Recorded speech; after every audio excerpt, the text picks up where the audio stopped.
New York City is the birthplace of legends, the heart of culture, the place where if you can make it here, you can make it anywhere. But here's the thing they never tell you. Most people trying to make it here get left behind. You grow up surrounded by greatness, big murals, Broadway lights, but when you try to chase that dream, that same city that raised you suddenly turns its back. They'll clap for a stranger, post a celebrity, but ignore the kid right next door who's grinding just as hard, if not harder. Why does New York cheer for the already famous but leave its hungry creatives to starve? Why does a city that gave the world so much art, music, fashion, and soul refuse to nurture the ones trying to be somebody today? In New York, the moment you say, I'm trying to do something big, people look at you sideways. You get the fake smiles, the backhanded compliments, that's what's up, bro. Keep grinding with no shares, no like, no pull-ups. You could be performing every weekend in Brooklyn, dropping a short film in Harlem, designing hoodies in your mom's apartment in the Bronx, and no one will care. But let you go viral in Atlanta, let a big name repost you from LA, suddenly your DMs are start flooding. They start saying, yo, I always knew you had it. Remember me? Let's work. It's almost like New York needs validation from somewhere else before it believes in its own. If you ain't co-signed by someone famous, you're just another dreamer with a SoundCloud leak, another painter with potential, another rapper doing too much. People here love winners, but they ignore the process. They don't want to watch you grow. They want to act like they always believe once you made it already. You gotta leave to get love. That's the twisted truth. And by the time the city starts to claim you, it's already too late. They say New York is the mecca of art.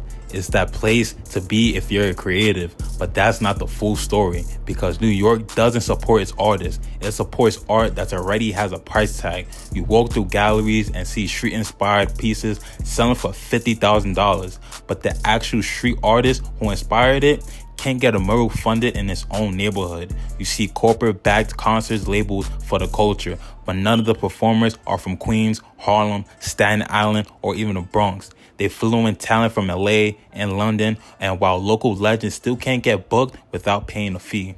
The truth is, New York loves the image of creativity. It loves to sell the struggle, the grind, the graffiti, the fashion, the music. But when it comes to investing in its own people behind it, the door stays closed. Or worse, wide open for everybody except the ones who actually live here. It's a city where the people are the product, but the profits go elsewhere. Where the most New York thing, hip-hop, streetwear, dance, even slang, are used to brand billion-dollar campaigns, while the actual creatives are still figuring out how to pay their rent. New York doesn't lack talent. It lacks recognition, access, and equity. Talent used to be enough. Now, you better come with clout. In this city, it's not about what you create. It's about who's watching. You could be a lyrical assassin from Brooklyn, an actor in the Bronx with stage presence that could crush Broadway, a filmmaker in Queens with Sundance level skill, but if your follow count doesn't impress, people don't even take you seriously. That's the game now. Hype over hunger. You're expected to be your own PR firm, marketing team, cameraman, editor, and strategist. Because if you ain't popping online, they assume you ain't worth watching at all. It's a toxic cycle because the real ones, they're busy working, sharpening their craft, trying to be great, not just viral. But New York moves off perception. If it looks like you're somebody, people will follow. If it looks like you're underground, they'll treat you like you ain't on the radar. This obsession with clout turns creatives into content machines, watering down their soul just to catch an algorithm, and the city watches, but rarely helps. Now, let's be real. One of the hardest parts of chasing a dream in New York is the silence from people who know you, who grew up with you, ate from the same corner store as you, went to school with you, rode the same train, bus, everything. They see you putting in the work, but they don't say a word at all. Why?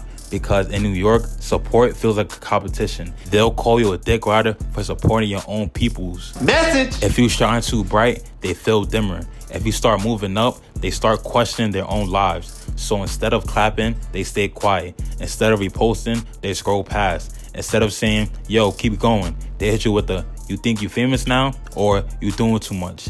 Nah, you're just doing more than them, and they can't handle it. It's not always hate. Sometimes it's insecurity. Sometimes it's fear. Fear that you're gonna leave them behind. Fear that your success is proof that they could have chased their own dreams too, but they didn't. That's the real jealousy. Not anger, not discomfort, not violence, but silence.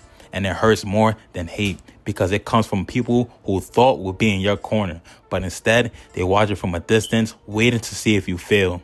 Here's a cold truth most people don't want to admit. New York is not built for dreamers anymore. It's built for workers, for hustlers, for survivalists, not for artists trying to create something timeless. In a city where rent can hit $2,000 for a one-bedroom apartment, where studio time costs more than a light bill, where you work 2 jobs just to keep your head above water, when do you even find time to dream?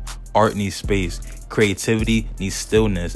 But in New York, you're forced to choose between your vision and your bills. You wake up early to write a script, but the MTA makes you late to your shift. You create your song at night, but you're exhausted from standing all day at retail. You finally book a gallery show, but you can't afford the canvas, the frame, and the promo. You're not lazy. You're just fighting a system that drains every ounce of energy before you can create. And the wildest part is that some of the best talent in the world lives in the struggle. Geniuses, innovators, people with ideas that could shift the culture, but the city buries them in overtime hours, overdue rent, and endless noise. This place gave birth to greatness, but now it's choking the next generation before they even got a chance to rise. After a while, you get tired of the begging for support, tired of being overlooked, tired of watching less talented people blow up just because they knew someone or left the city early. That's why so many of the realest creators from New York end up leaving, not because they hate their city, but because they finally realized something painful.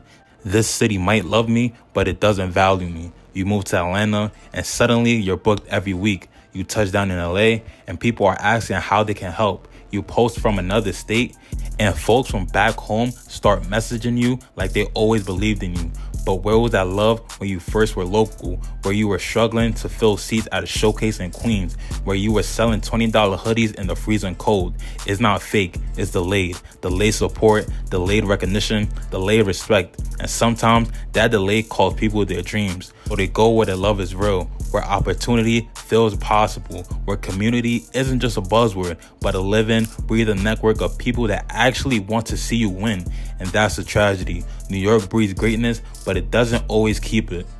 But not everyone leaves. Some creatives stay, not because it's easy, but because they believe in something bigger than fame. They believe in the soil and the energy that raised them, in building something real right where they are. These are the ones that keep the city alive. The MCs still throwing underground shows, the DJs still putting unknown artists in rotation, the filmmakers shooting scenes on iPhones, the graphic designers printing their own flyers, the stylists turning thrift into culture. They might not have the spotlight, but they have something stronger. Community. They support each other when nobody else does. They repost each other's drops. They show up to each other's events, even after work, even when it rains, even when nobody else does. They're the ones teaching kids how to record, helping their homies make reels, putting the little homie from the block in his first video shoot. They do it for love, not likes. And maybe they won't go viral today.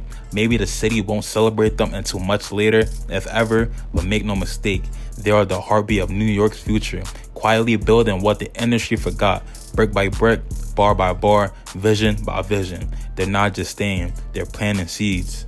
If you're a creative in New York, you probably felt invisible. You probably questioned yourself. You probably thought, why am I doing this if nobody cares? But here's the truth. They might not support you right now. They might not repost you. They might walk right past your art like it's nothing. But that doesn't mean you're not great. That doesn't mean your voice isn't needed. That doesn't mean your time won't come. Because the city doesn't determine your worth. The cosign doesn't define your vision. The lack of support doesn't erase your purpose. So keep making. Keep building, keep dreaming. Even if no one claps, become somebody anyway. Because one day they'll look back and say, I knew them when, and you smile.